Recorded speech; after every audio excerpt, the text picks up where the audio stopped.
Hello, everyone. Welcome to Desert Sage Podcasts. I'm your host, Greg Beffert. I'm coming to you on the 23rd of November 2022 from the western Arizona desert. Thank you for being here. We're going to continue on with episode 2, Methods of Manipulation.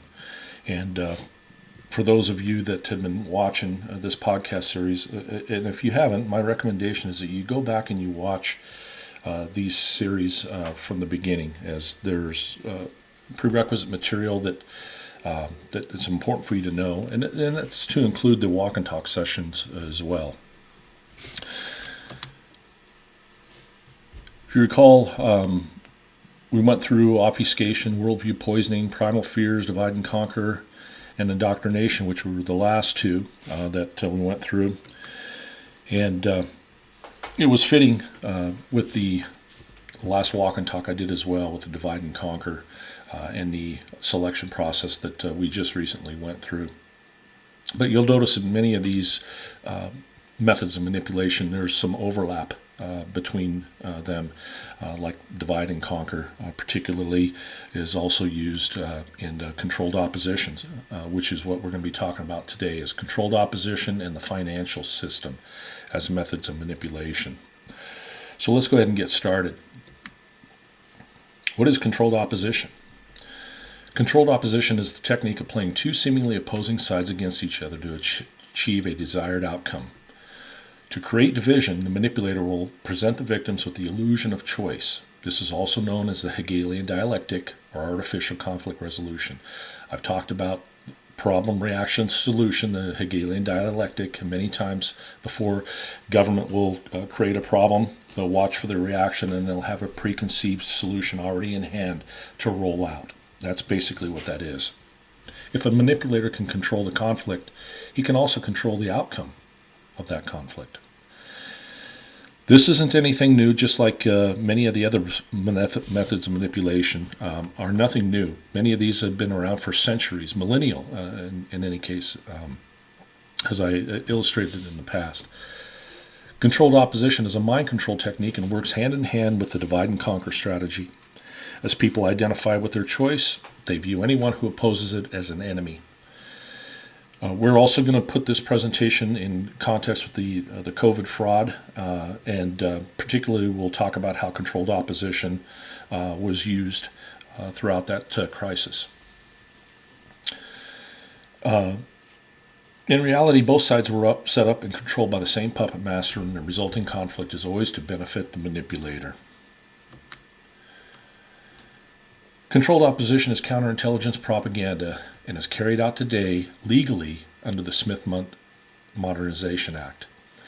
The original Smith-Mundt Act was adopted, I believe, back in 1948, shortly after World War II, and it's been amended many times since then. The most recent is the Smith-Mundt Modernization Act, which was signed into law around 2013, I believe, under the Obama administration. And what the Smith-Mundt Act, the original act, was set out to do, what the design was, is to prevent government from, and particularly the State Department and the Board of Broadcasting Governors, which was their name at the time, from using propaganda on the American people.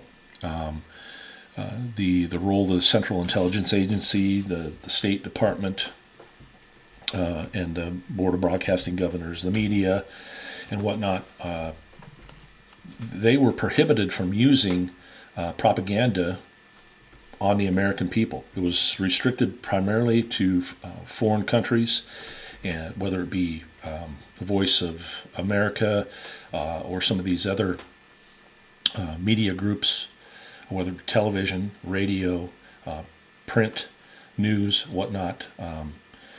The United States government was prohibited from using propaganda against its own people. Well, the Smith-Mundt Modernization Act reversed all that. In essence, it took out the inability of the government to use propaganda as part and parcel of social engineering against the United States citizens.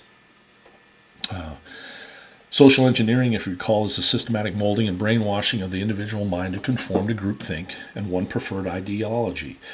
If you think about the COVID crisis, again, the anti-vaxxers and the pro-vaxxers,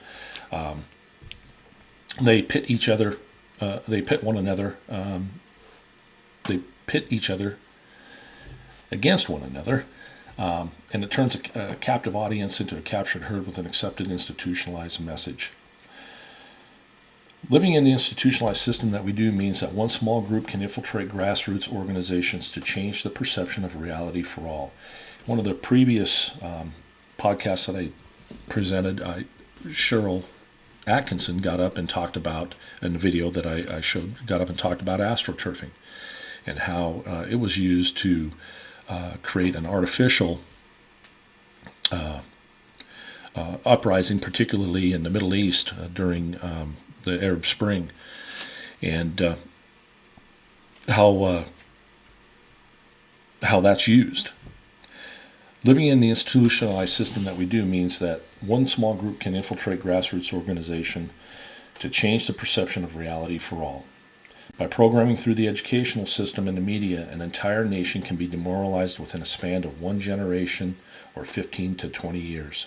In one of the previous podcasts that I had put together, I talked about an interview with G. Edward Griffin and Yuri Bezmenov, the KGB agent, who came forward and said that within one generation, if they use this propaganda, this counterintelligence propaganda, they can demoralize a nation within a span of one generation, or 15 to 20 or 25 years. Controlled opposition exists to subvert and undermine the truth movement and to protect the establishment. This manipulation has played out over the past 30 years in American vaccine policy as a psychological operation, or PSYOPs. Without a true opposition, vaccine mandates are implemented and forced to corral the entire herd of sheeple in cradle-to-grave forced vaccinations under the Healthy People 2020 Act.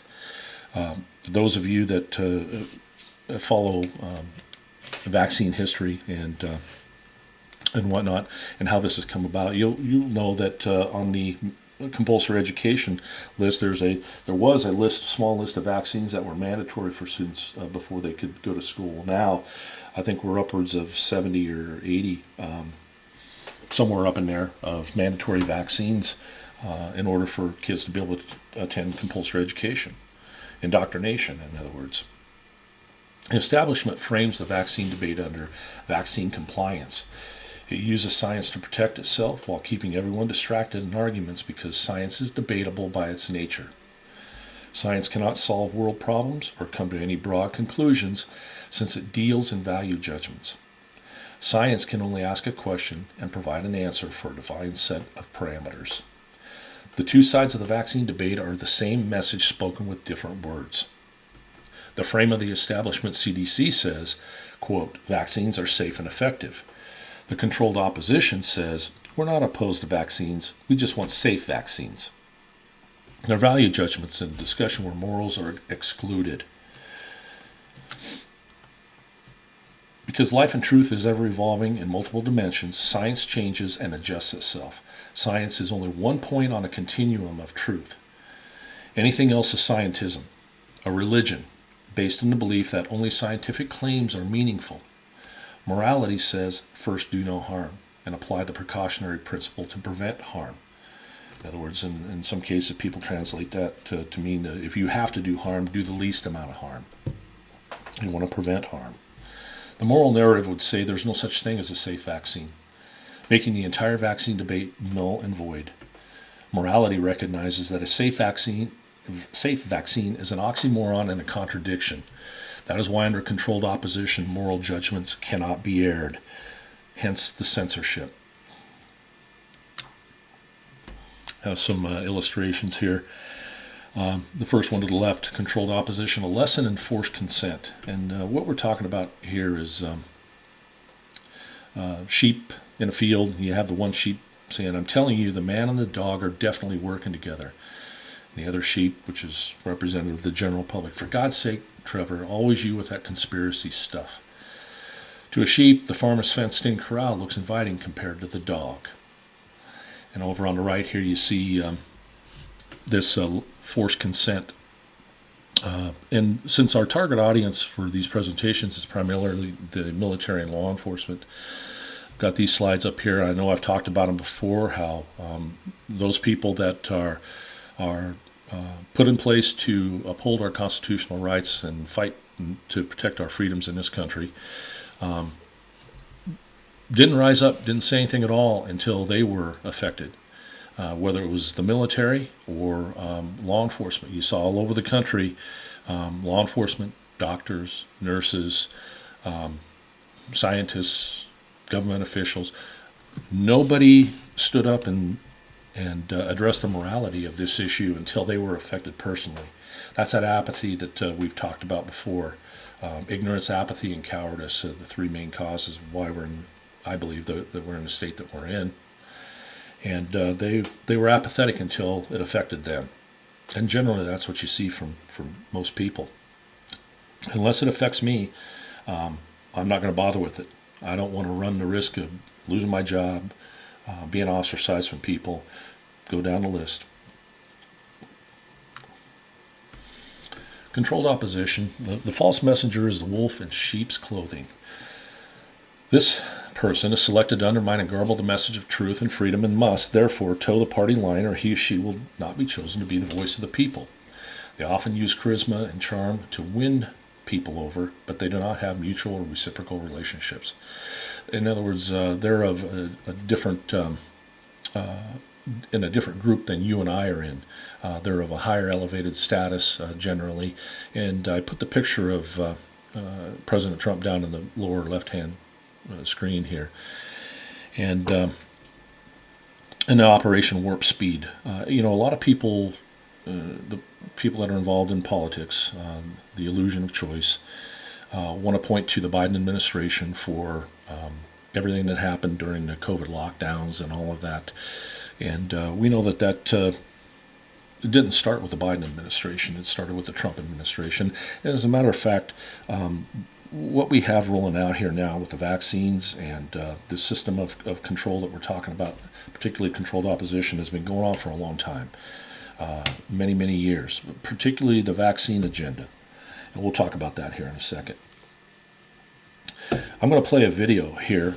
It's an interview of USA watchdog and G. Edward Griffin. And when you watch this video, and again, I'm not political here, folks. I am neither Republican nor Democrat. And again, the last time I registered was as an independent, and that was many years ago. I'm done with it if it's not apparently clear to you now that I have no faith or confidence in the selection process. And in the state I live in, we've become a laughingstock for election rollout and conducting proper and fair and unquestionable elections.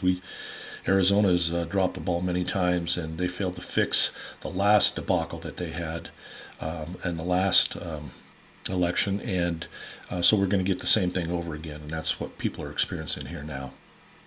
But in this video, G. Edward Griffin raises the question about Trump and whether or not he could be considered as controlled opposition.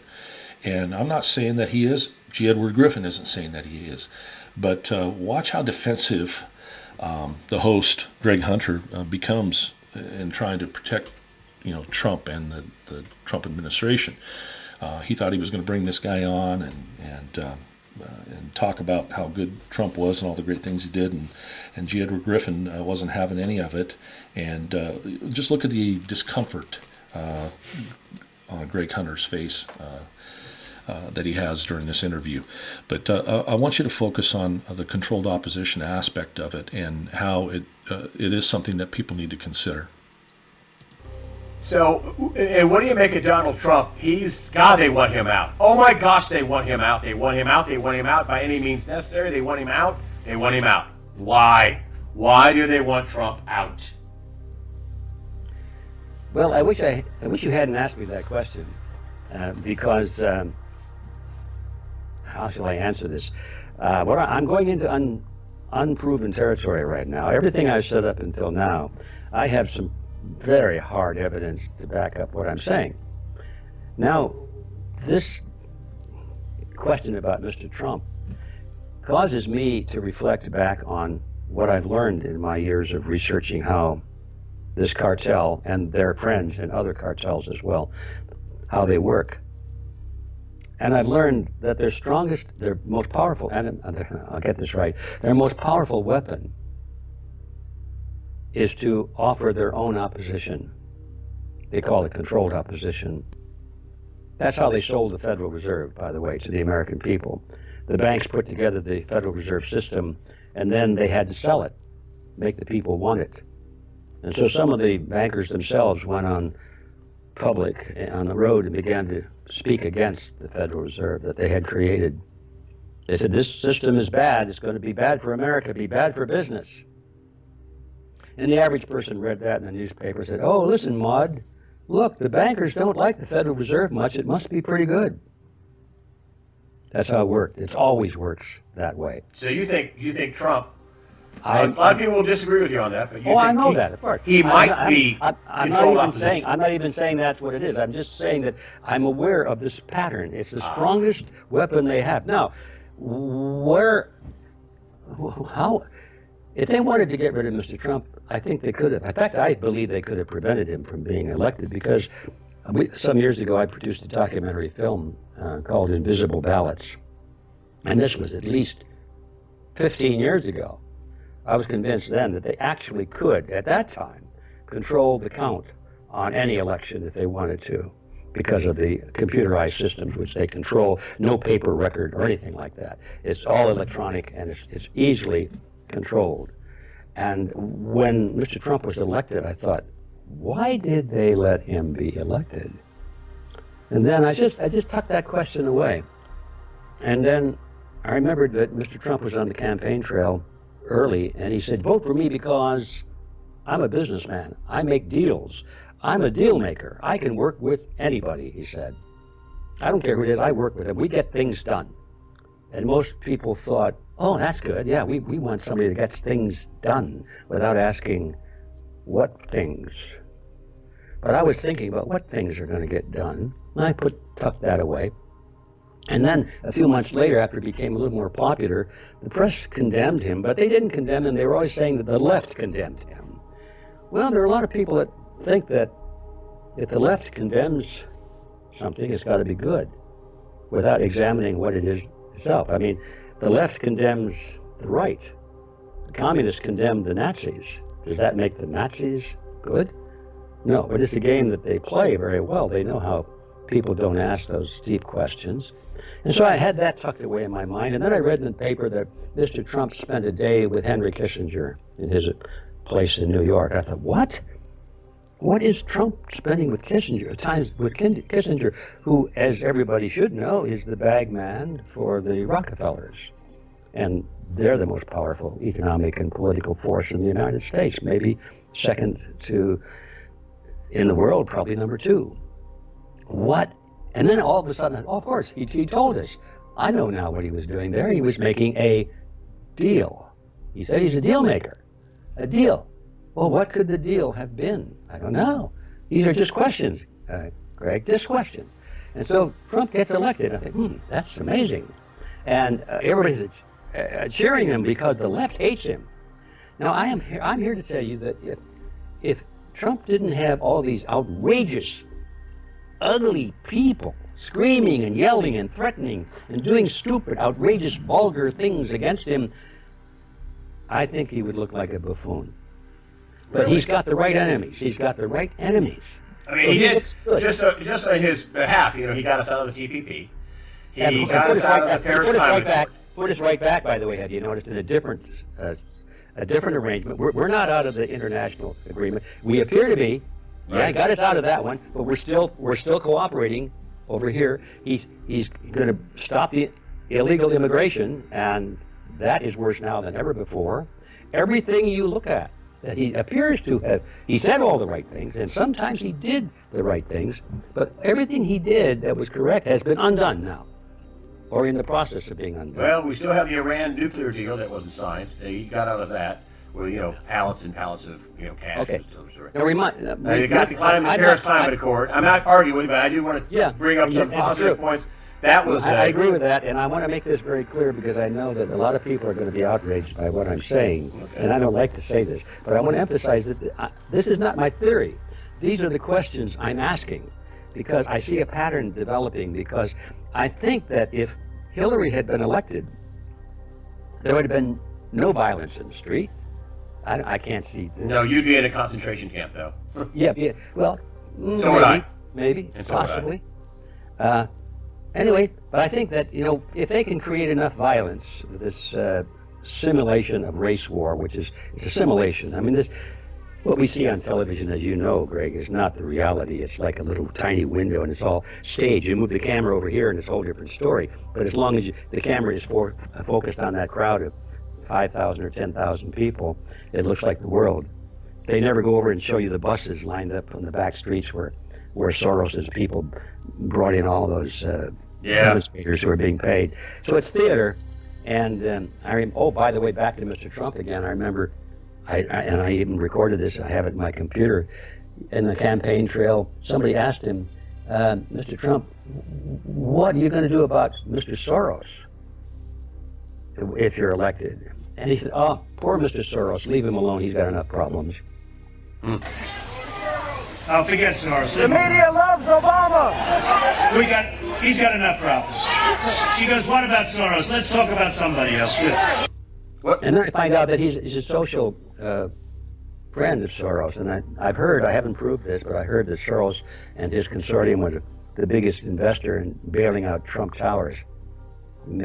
Otherwise, Trump would have been bankrupt. But I heard, this is something for you to check out. I want to do it myself. I just haven't gotten around to it. These things happen. Anyway, I wish you hadn't asked me the question, because my honest answer is what I just told you. You got a lot of questions. I have a lot of questions. And if this is true, it's really bad. Because what happens if it's not true? What would make you think, ooh, well, I didn't know that was... If it's not true, I just want to know how come they haven't gotten rid of him. Because if they can get rid of Kennedy, they can... Well, they've been working awful hard at it. Well, there are ways other than doing it in the media. I understand that. Well, he's also got, some of the biggest security forces surrounding him in the world, including Blackwater. Remember them?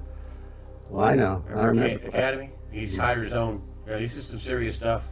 Mm-hmm. I mean, I don't know. I don't know. I have a lot of questions too. Yeah, I know he's better than Hillary, who said there were limits to the First Amendment and there are limits to the Second. Excuse me, there are limits to the Second Amendment and there are limits to the First, said Hillary to Fox News anchor Chris Wallace, who sat there like a buffoon and went, "Oh, okay."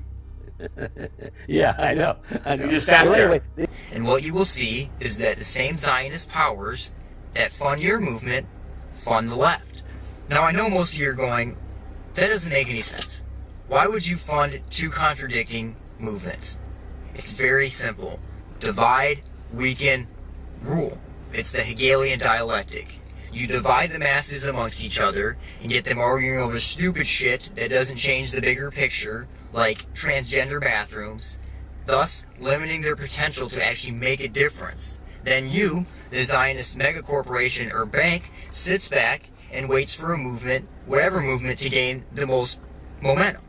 And as that movement rises to power, so do you, because you fund both sides. So it doesn't matter who wins, regardless of who they are or what their rhetoric is, they're indebted to you, because you funded them to get to where they're at.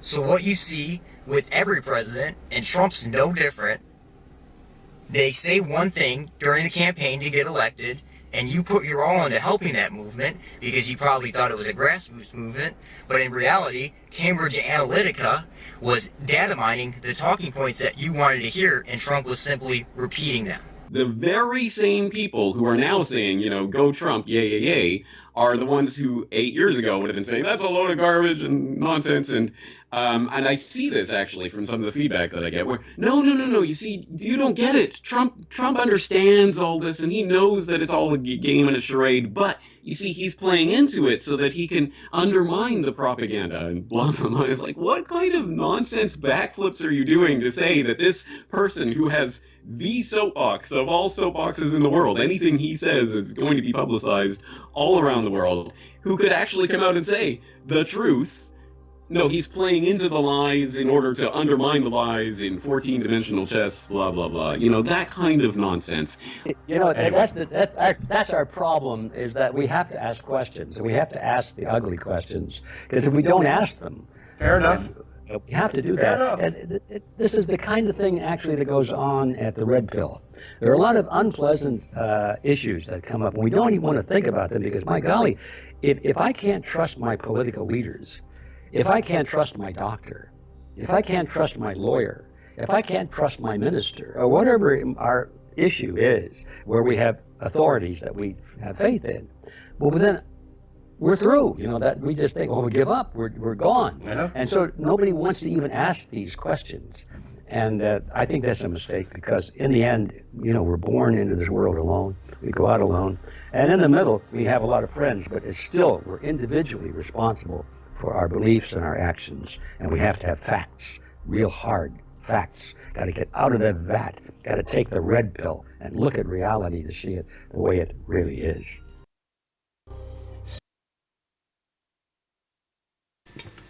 Okay, I'll let the video speak for itself. Again, I hope you paid attention to the things that I pointed out before I started playing it. Greg Hunter's defense, the fact that G. Edward Griffin was asking questions, posing questions, and not making the accusation, but that's something that we all need to do. Question our beliefs. And I know that I pissed a lot of people off with that video, the people that are diehard Trump fans and supporters. So what? Get pissed off. Again, I've said this many times. I don't care. I really don't care. I'm trying to get you to question your beliefs. I'm trying to get you to question things that you've been told, things that you trusted, institutions that you trusted in the past. I'm trying to get you to question those now and the reality of things. This next slide here, people say, well, gosh, how do we make sense of all this then?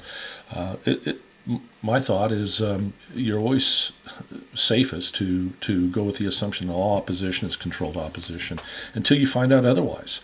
And that requires discernment on your part. It requires that you make the effort to question these things, to do the research on your own, rather than look into social media or to mainstream media news for answers. Quit being intellectually lazy and get off your ass and do the research.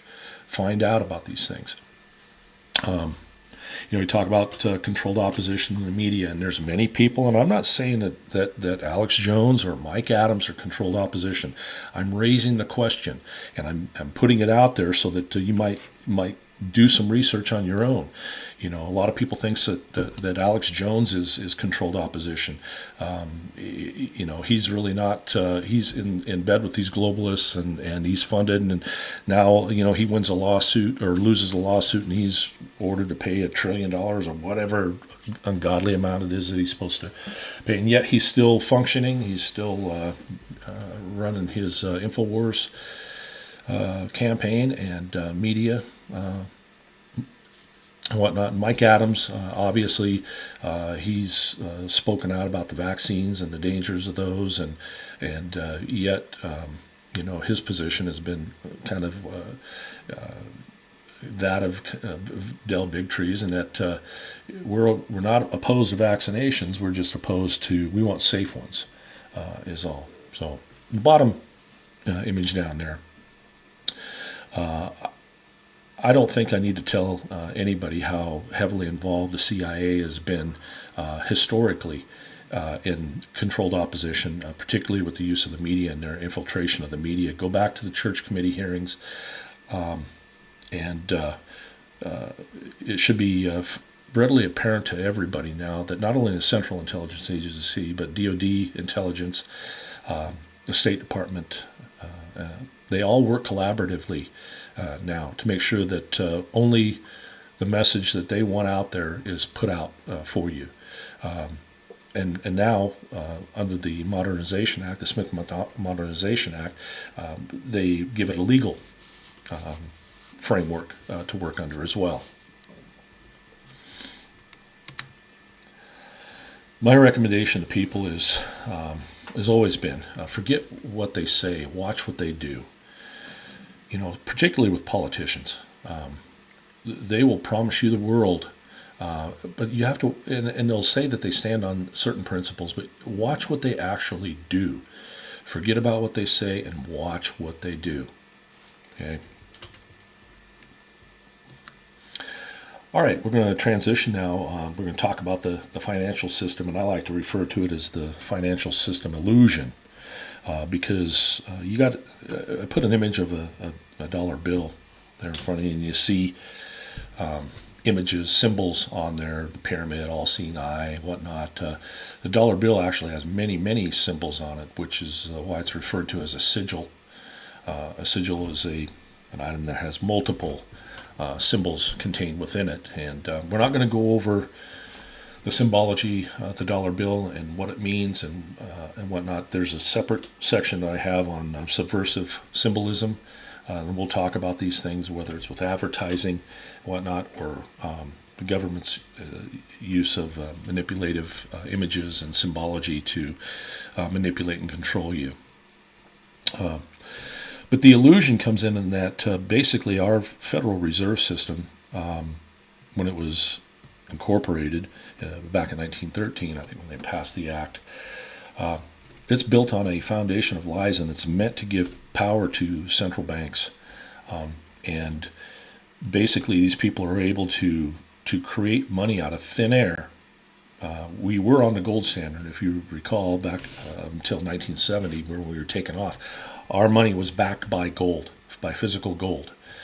We obviously have been off that system now for many years, and the United States has the reserve currency now, the petrodollar, in essence. But it goes back quite a ways, the history. But they basically are able to create money out of nothing, out of thin air, and print. If you hold up a dollar bill, you see it really has no intrinsic value. You can burn it, you can roll it up and use it to snort cocaine if that's what you want to do. But beyond that, though, money itself is a mental construct. It's an illusion. It's based on nothing. They create the money out of thin air, and then they charge interest, and they control inflation and deflation. The Fed does, in essence. So we're going to talk about the financial system and how it's used to control and manipulate. So what is money? Well, when you ask people that question, or you ask an economist, what's money, you'll generally get these answers, except for the very bottom one, of course. A medium of exchange. We print money, debt notes, and we have coins. That's an acceptable medium of exchange. It's a store of value, which means it has to be able to be saved and retrieved and used as a medium of exchange, as the assumption. So it's a store of value. It's a common unit of account. It's an acceptable unit of account, and a standard of deferred payment. It's a way to settle debt. It's an acceptable way of settling debt. But we're going to focus on the last piece here, and that is a system of control. And so we're going to get into a little bit of the history of the Federal Reserve. Now, some of these quotes are not particularly talking about the Federal Reserve because it wasn't in existence at that time. In other cases, they are. But here's some quotes. So Meyer Amschel Rothschild of the Rothschild banking dynasty said, "Let me issue and control a nation's money, and I care not who writes the laws." Doesn't matter who's in charge or what you call government. If I control the nation's money, I don't care about the laws. Henry Kissinger, the Rockefeller frontman, said, "Who controls money controls the world." Same basic quote from Rothschild. Woodrow Wilson, president, 1919. Remember, this was after the Federal Reserve Act was implemented, and in secrecy, in the middle of the night, by some banking interests on Jekyll Island. And I will refer to G. Edward Griffin's book, The Creature from Jekyll Island, later on as a resource reference for you. But he said, Wilson said, I'm a most unhappy man. I have unwittingly ruined my country. A great industrial nation is now controlled by its system of credit. We are no longer a government by free opinion, no longer a government by conviction and the vote of the majority, but a government by the opinion and duress of a small group of dominant men. And Henry Ford said, it's well enough that people in the nation do not understand our banking and monetary system, for if they did, I believe there would be a revolution before tomorrow morning. Some more quotes going back a little bit further back in history. Jefferson said, I believe that banking institutions are more dangerous to our liberties than standing armies. If the American people ever allow private banks to control the issue of their currency, first by inflation, then by deflation, the banks and corporations that will grow up around the banks will deprive the people of all their property until their children wake up homeless on the continent their fathers conquered. Madison said, history records that the money changers have used every form of abuse, intrigue, deceit, and violent means possible to maintain their control over governments by controlling money and its issuance. I'm not going to go into the other quotes here. You can read those. Andrew Jackson said, you're a den of vipers and thieves, and by the eternal I will rout you out. Oh, that probably got him assassinated.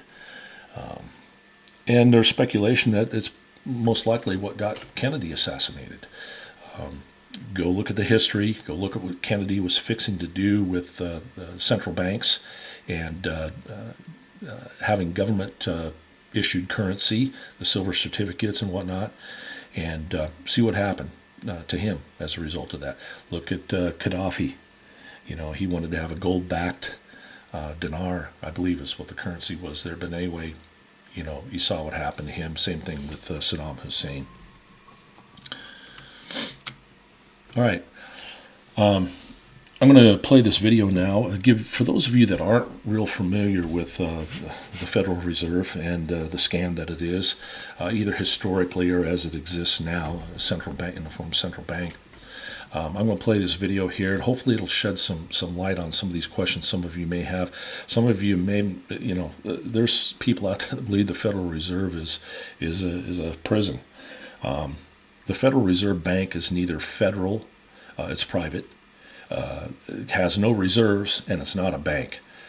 So, you know, hopefully this video will assist some of you who have failed to do the research that you needed to find out how this is being used as a system of control in this country.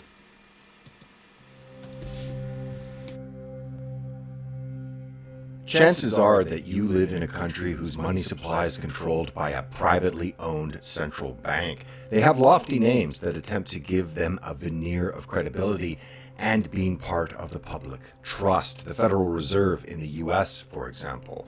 And other than being able to appoint a minority of members to the Board of Governors, in some instances, central banks are mostly independent from national governments. These private institutions create the money supply out of nothing, and the money they create is backed by nothing. And in this brief video, I'm going to explain why, how, and the reason this is so important to not only you, but to every single person you know.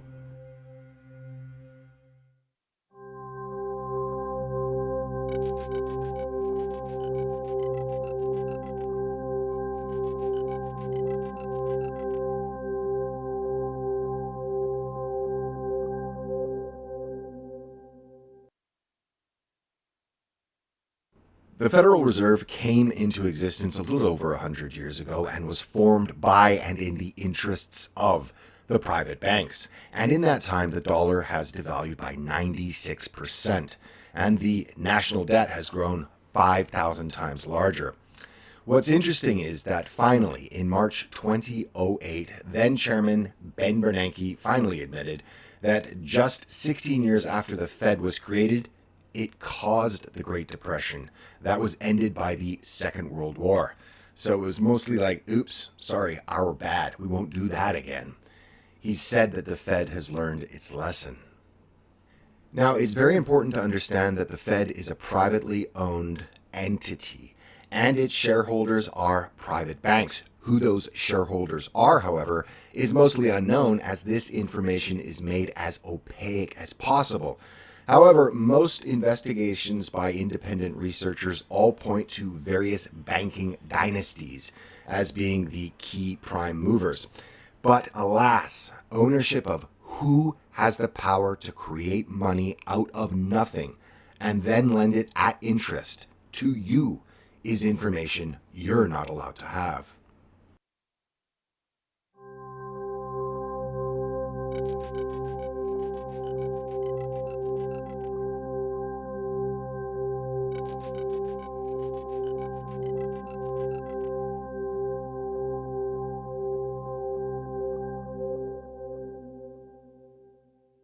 One of the first things the United States does when it invades countries in the name of freedom in this century was to enslave the population with debt via central banks owned by global banking cartels that are integrated into the global financial system. For example, in 2001, the U.S. invaded Afghanistan, and within 2 years, the Afghanistan Bank was established by presidential decree. That president who gave the decree was Hamid Karzai. That's right, the man with ties to Unocal, and the man who was installed by the U.S. a couple of months after the invasion. In 2003, just a few months after the invasion of Iraq, the U.S. didn't even wait for the cover of a puppet government and created the Central Bank of Iraq to, in their words, bring Iraqi's legal framework for banking in line with international standards. Or in layman's terms, or if they had an honesty filter, the U.S. as an occupying power foisted upon the people of Iraq a privately controlled central bank, which then began to issue debt. And this is just an aside, but I've done a video previously on why Libyan leader Muammar Gaddafi was destroyed, as he was attempting to implement a gold-backed currency that would have been outside the central banking system and would have challenged the petrodollar. Link to that video is in the description. So depending on your sources, the countries outside the central banking system are very small indeed, but do make up an interesting and eclectic group. The two remaining members of the axis of evil, North Korea and Iran, as well as the country with the longest sustained economic sanctions the U.S. has applied to anywhere in the world, Cuba, and the broken and devastated nation of Syria, where the U.S. has backed rebel groups that seek to overthrow the regime even in 2020. And this is despite the horrific crimes against the Syrian people that these rebel groups have committed. But obviously, in the real world, none of this matters because money is in play. Large sums of money. And it's absolutely clear that many of the central banks of the world are controlled by private banking cartels. However, there is no institutional will, despite the obvious problems that exist with a private institution having power to create debt-backed currency out of nothing and then loaning it at interest. Even though it is a critical issue that affects every person within the borders that these central banks control, I can think of nowhere in the world where there is even a political movement, a squeak, if you will, to break, shut down, or even reform a national central bank. By design, politics in the West are focused on things like guns, abortion, LGBT rights, feminism, failing schools, hard drugs, soft drugs, the failing welfare state, and currently in the United States, riots, looting, and violence based on race relations or lack thereof, and the mass uncontrolled immigration from developing countries that's supposed to fix all of these issues. Thus, for many, it seems incredibly hard to understand why governments that are supposed to put the security and safety of its citizens as its top priority, both physically and financially, and why they so willfully have negated this key responsibility in this most critical area. But the reason is obviously clear. Those that have the power to create money care little for those who control the government at any given time. Central banks control the money supply. But it is the commercial banks that create most of the money via fractional reserve banking, meaning banks only hold a fraction of the amount of its deposit liabilities on hand.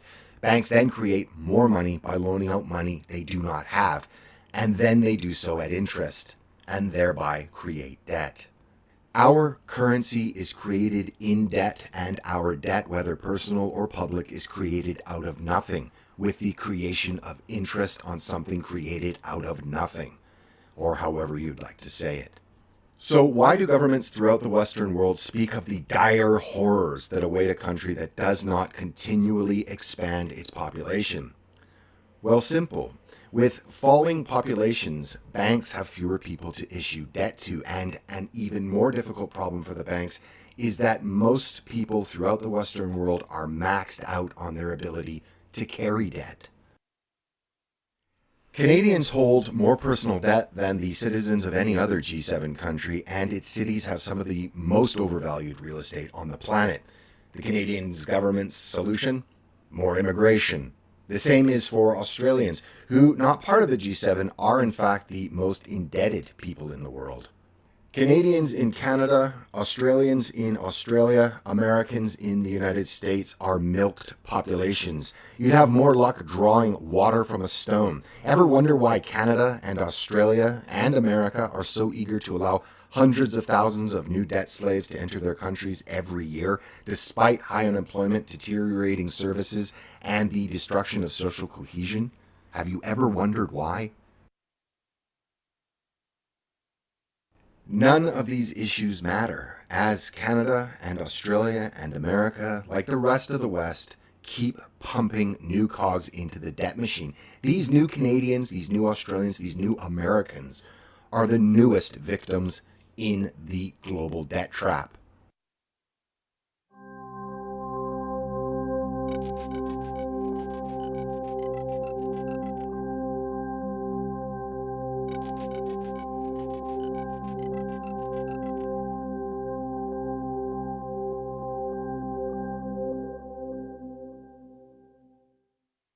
The gutting of the middle class everywhere and the creation of MIC jobs and a gig workforce forces people into endless years of seeking credentialism in the hope of getting a better job, and thus more student loans and more debt, and now the student loan crisis. More people are struggling means more people on government assistance, means more people will vote to expand the welfare benefits, thus more national debt. Without an expanding population, banks lose as they have less ability to issue debt that is created out of nothing via fractional reserve banking. The more impoverished, the more indebted the population becomes, the more the political compass moves toward expanding the welfare state. From this point on, it will become very difficult, if not impossible, for the bankers and their puppet politicians to be dislodged. Look to the coming months and years of economic fallout that has been created by the chaos in 2020 and the reaction to the COVID-19. It's important to understand that these same cartels control most of the institutions, media, for example, and this is also why the election of Donald Trump was so unexpected. However, with the controlled and continued demographic and thus political shift in the U.S., as well as the rest of the Western world, democratic nations with populations that are becoming ever more impoverished through this system will move to ever less free and more overtly controlled societies, and this will inevitably end the ability to effect change peacefully. And should there be any violence of any measure created out of the resentment in the pressure cooker that has been created by the elites in Western nations over the many social issues that people clash over, well then this would provide ever more license for an overt totalitarian system and measures to be put in place and a shift to an open police state. And the seeds of the destruction of your society as it crumbles down around you is all traced back to a small syndicate and is empowered via their greed and lust for power. Banking reform and the elimination of debt-backed currency is probably one of the most important issues in the world today that you've not heard anyone talk about. And it's never spoken about because those that rule you also fool you with their bought and paid controlled media and their puppet political class. This same cartel keep the population distracted and at each other's throats. This controlled deployment of divide and conquer has never been more obvious than today.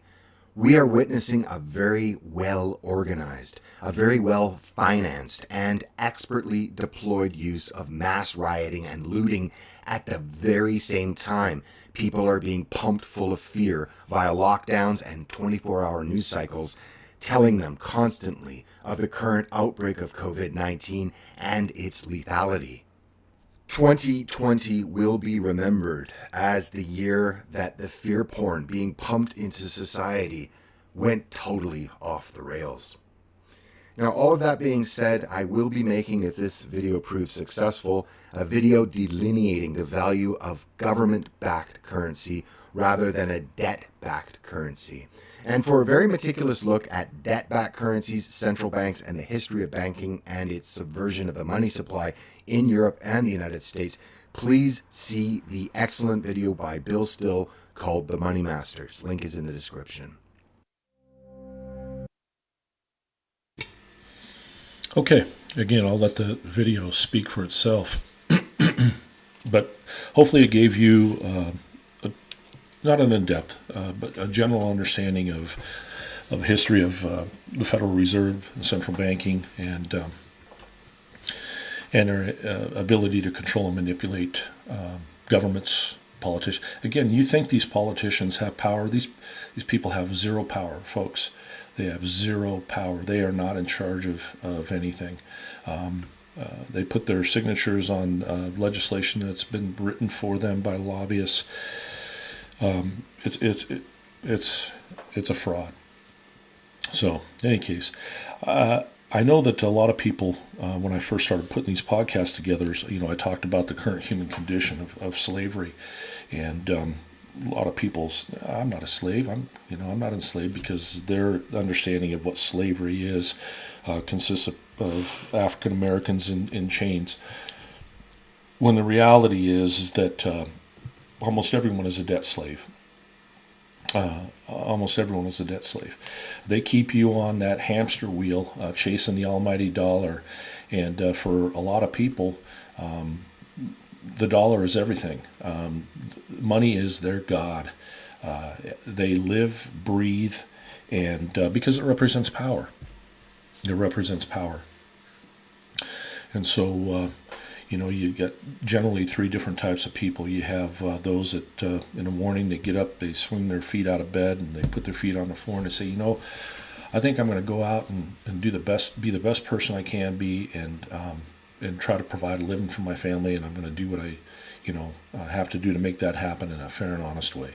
There are other people who wake up, swing their feet, plant them on the floor, and say, I'm going to go out and get mine today, and if I have to step on a few toes or violate moral law, not a big deal. I'll do what I need to do, and if that means following orders, I'll do that. So then you have the third group of people, the psychopaths, the people that are really are running things, and they wake up in the morning and they swing their feet out of bed and they plant them on the ground, and they say, I'm going to go out and get mine today, and I don't give a shit who I have to stomp on, what means or methods I have to use. The means justifies the ends, and I'll do whatever I have to do to get what I want. So, which category do you fall into? How important is money to you? If you're Christian, religious person, you might understand and refer to Matthew 6:26 when it says you can't serve God and money. You can't have two masters. It also refers to you can't serve government and serve God at the same time as well. But in any case, for many people, money is their God. They worship at the altar of the almighty dollar. And that's it. They might say that they are one faith or another, but the reality is that money is their God. So, okay, you're going to be hearing a lot about this topic, if you haven't already, central bank digital currencies. And this is just one more way that the money system can be centralized and controlled. I know many of you are probably familiar with it, maybe even invest in cryptocurrencies. Two separate things. I'm not going to get into the distinctions between the two right now. If you're involved in cryptocurrency of any kind, good for you. I hope you did your homework. The idea behind cryptocurrency is to decentralize control through these blockchains, decentralize control of the flow in currency of the dollar. Central bank digital currencies are designed to centralize control of it, and you're going to be hearing a lot about central bank digital currencies. Basically, you'll bypass commercial banks in the future here, and you'll go right to you'll have a relationship and an account set up with central banks, which means they can, with ones and zeros, control the amount of money that goes into your account. They can control what comes out of it. They can control whether your account even exists. So I'm going to let this video speak for itself. I think they did a really good job of encapsulating what the dangers of central bank digital currencies. And again, you'll need to do some research to understand the distinction between cryptocurrency and central bank digital currencies. Central bank digital currencies is the one that you really need to watch out for, and we need to stand up for now, but you don't see that happening. As a matter of fact, the United States is as heavily involved in creating central bank digital currencies as any other government across the world is. It's tremendous powers that the government has never had before. And they want it because they think it'll make them better at running the economy, but they also want it because then they will be able to track the transactions of all individuals. Jay, you helped me realize that very much in the summer. You said the following, that you do not want to wake up one day and realize that the dollar is no longer a world reserve currency because we just missed a technological change. Central bank issued digital currencies, CBDCs. With the CBDC for U.S. digital currency and CBDC. The central bank digital currency, or CBDC as it's known. China has already introduced a digital yuan. The ECB is pretty far along in its thinking. If a number of major foreign jurisdictions do in fact issue digital currencies, it's important to think how that would look for the dollar. The key difference with the CBDC is that central bank will have absolute control on the rules and regulations that will determine the use of that expression of central bank liability, and also we will have the technology to enforce that. Those two issues are extremely important, and that makes a huge difference with respect to what cash is.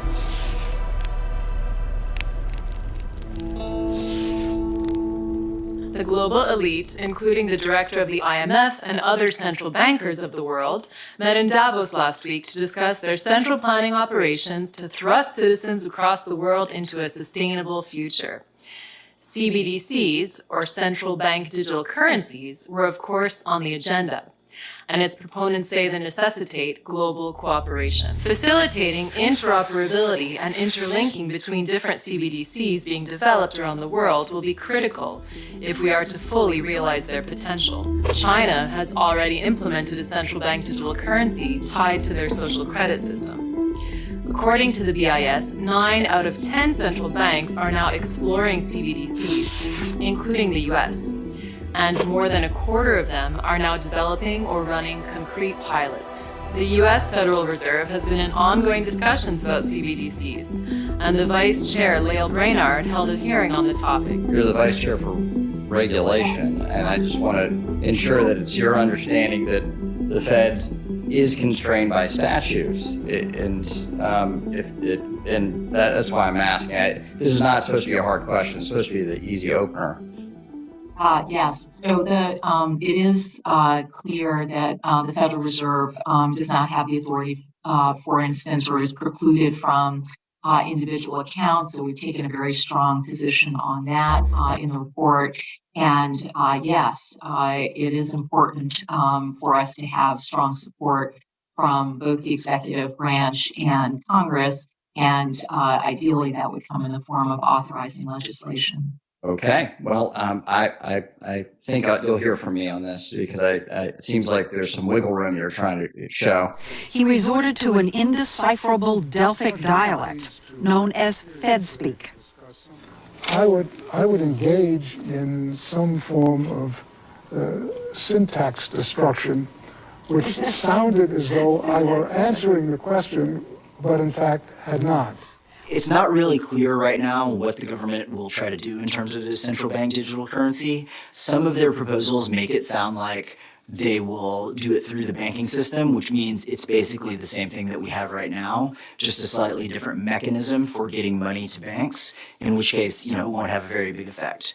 But the bigger proposals are to do something like China has done, which is to allow individuals rather than banks to open accounts with the Federal Reserve, our central bank. A completely different ball game it is when you start to talk about the retail, central bank digital currency. Not because it's digital. I can pay this digital with my mobile. Has nothing to do with central bank digital currency. But I think the fundamental change is the underlying business model is as I, as a retail customer, as a citizen, will have an account with the central bank. I don't have just an account with a commercial bank. I have it with the central bank, which has a lot of advantages for me. It's safe, it feels good. But there are some challenges with this. And if they do that, then the Fed will be able to track every individual transaction, to know everything that people are spending money on. They'll have a more effective way of implementing monetary policy because they'll be able to create inflation by injecting or increase the money supply by injecting money directly into people's accounts. But they would also have the ability, if they wanted to take money out of the economy, to take money straight out of your bank account, essentially. Yeah. Kleptocracy, the guys who are the kleptocracies.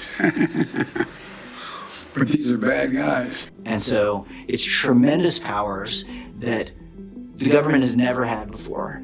And they want it because they think it'll make them better at running the economy, but they also want it because then they will be able to track the transactions of all individuals. And so that should be scary for us, both at a personal, individual, privacy level, but also because it's not clear that the government is very good at managing the money supply, and giving them more power to do this doesn't really seem like a good idea to me. It's true. Okay. Again, the video was not to be an in-depth examination of central bank digital currencies. That's not what I put that in there for. It's to give you a general understanding of where we're headed here, folks. And if you don't know about central bank digital currency, if you don't understand about the Fed, well, there's some recommended research material I can give you. The first one is Century of Enslavement by James Corbett of the Corbett Report. He does excellent work, and I would highly recommend that you go look at the series, video series, Century of Enslavement.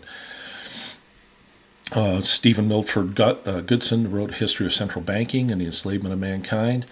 And then, of course, I've referred earlier to G. Edward Griffin's book on the Creature from Jekyll Island, A Second Look at the Federal Reserve. I think this is the 5th edition that's out there now.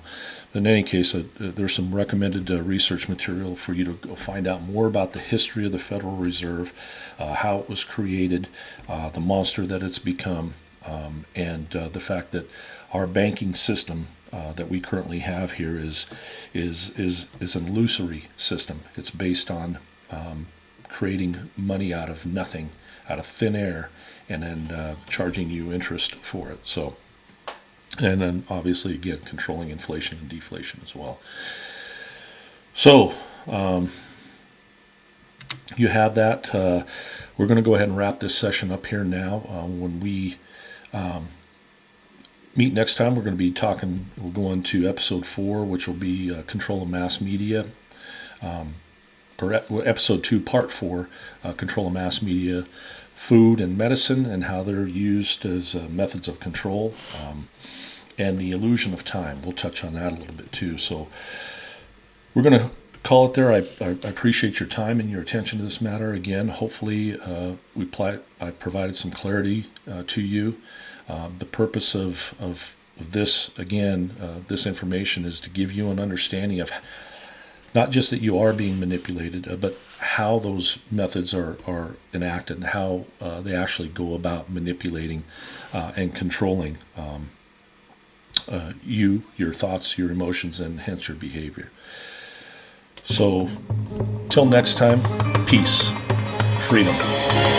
Thank you.